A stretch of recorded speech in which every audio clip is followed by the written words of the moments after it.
Welcome to beautiful Franschhoek near Cape Town, and BMW South Africa have invited us along for a ride on their brand new R1200GS. This is the facelift model, a number of changes compared to last year's bike. On the outside, the front forks are a different color, gold this year, last year they were silver. And silver metal protection covers on the plastic panels on the front of the bike. Lachlan Harris from BMW introduces all the journalists and welcomes them to this, the launch of the new bike. He explains we're in for a long ride of 400 Ks, some dirt, some tar. And after all, that's what this adventure motorcycle is all about. Panniers, passengers, and all the right riding gear. Should be a fun weekend. From Franschhoek we go, and straight away off towards the Port Alfred hamlet. Have you ever heard of that place? Well, it's near Citrusdal in the Western Cape, and it's sort of up on the west coast of Cape Town. Through the Bainskloof Pass, tight and twisty, and a chance for us to have a look at this BMW in some beautiful light with the red rocks in the background. 117,000 Rand buys you the R1200GS, but that is without any of the extras, the panniers, the electronics, just the basic bike, 117,000. If you want ABS, you pay for that. If you want electronic suspension control, you pay for that. If you want traction control, you'll also pay for that. But I'll tell you something, all of those additional extras really make this into a complete touring adventure motorcycle. Series? Don't you buy cold drinks in series? I think you do. Matt Durran's in a bit of a hurry to get down to the local garage because it's running around about 40 degrees as we ride into this little series town. Beautiful place to ride motorcycles with good people and good bikes. Other changes to the BMW, 5 more horsepower for this year, and the red line now set at 8,000 RPM, so a little bit up on the top end of this bike. Not that you really need it when you get into the dirt. Traction control, I can tell you right now, it does not work too well in the dirt. It's really designed for the tarmac part of this bike's ability. But after all, it is a dual-purpose bike, and the button on the handlebar lets you set it up to your liking, and that's something we all like, and I'm sure Matt agrees with us. I'm going to get a couple of words from Matt and see what he thinks, as the locals really admire the new BMWs. It's just been trudging along these dirt lanes at 100 mile an hour in old money, 160, 140, 160 k's an hour, just keeps going nice and smooth, and with that new electronic suspension that you can adapt to off-road conditions as well, ESA for off-road, can you believe? Very good indeed. No, the bike's also made very predictable on the tar, on the dirt, response, everything is brilliant. Nice one, Howie. We continue with our journey. A lot of the riders have got pillions, even on the dirt, finding it no problem whatsoever. Apparently our ultimate destination is going to be Bushman's Kloof, which is just past Clan William. We'll be riding along the Olifants River towards Clan William, into the town of Clan William, and it's way over 40 degrees, 44 degrees at the moment. It really is steaming up. Amazingly, aboard the BMWs, you don't feel the heat so much. The journalists a little bit spread out on this route, just enjoying themselves immensely. Capable on the tar. It's amazing how well these tires that are designed for dirt and tar really do work.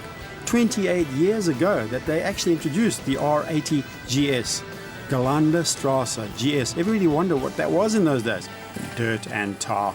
Hello, Matt. It's 40 degrees! 44,5 to be precise, and I'm running out of fuel. Excuse me, I need to find the nearest garage. Tank range, well over 300 Ks. Pretty impressive for a motorbike. Slow down, Matt. We actually are at our destination, Bushman's Kloof. I don't know if you've ever heard of this place, but if you really want to find a beautiful spot near the Cape, this is it. Even when it's this hot. Matt, what about the whole situation where tour-up riding to a place like this? Is this something you see that could catch on? I think so. Listen, if you got the money for a GS, then hopefully you got the money for this sort of place. Fantastic view, but it costs a little bit of money. You know I'm sure it costs a wee bit. In the middle of nowhere, just you came over the hill. Paradise. It's absolutely fantastic. No cell phone signal, which is a bonus. Oh really? I haven't even checked mine yet. You don't want to. This place is absolutely stunning. Bushman's Kloof. We're going to head off and see some old rock art from I don't know, a long time ago. Touristy stuff. Yeah. I think I'd stay in my room and do some rock art on the walls. Dave was here or something. We'll leave our own mark. Yeah, but the whole message here is that with a bike like this, with the panniers, that sort of thing, Matt, you can go out there with your spouse and just ride to places like this. And I think that's quite important. Nowhere is out of reach. That's the beauty of a GS. Look, BMW has a range of touring bikes, road touring bikes, but let's be honest, if you want to tour in South Africa, I really don't see you buying anything other than a GS. I suppose, yeah. You need that gravel ability, don't you? To get, how are you going to get here? Well, you would not do it on a superbike, I can tell you right now. Can you see yourself on a BMW, even a touring bike? No chance. You won't get here. Yeah, so this is the ultimate, really. If you want to get away on weekends, I would say this is probably the way to do it. Motorbike, wife, Yeah. and then just come to places like this. That's absolutely glorious. A GS, like BMW always say, GS isn't just a bike, it is a lifestyle, and what a lifestyle. There you go. Do yourself a favour. Pop along to this neck of the woods if you really want to get away from it all and get out of the city and enjoy Africa as it should be with your BMW. What a perfect backdrop. Let's chat to Lachlan Harris, the boss man from BMW in South Africa.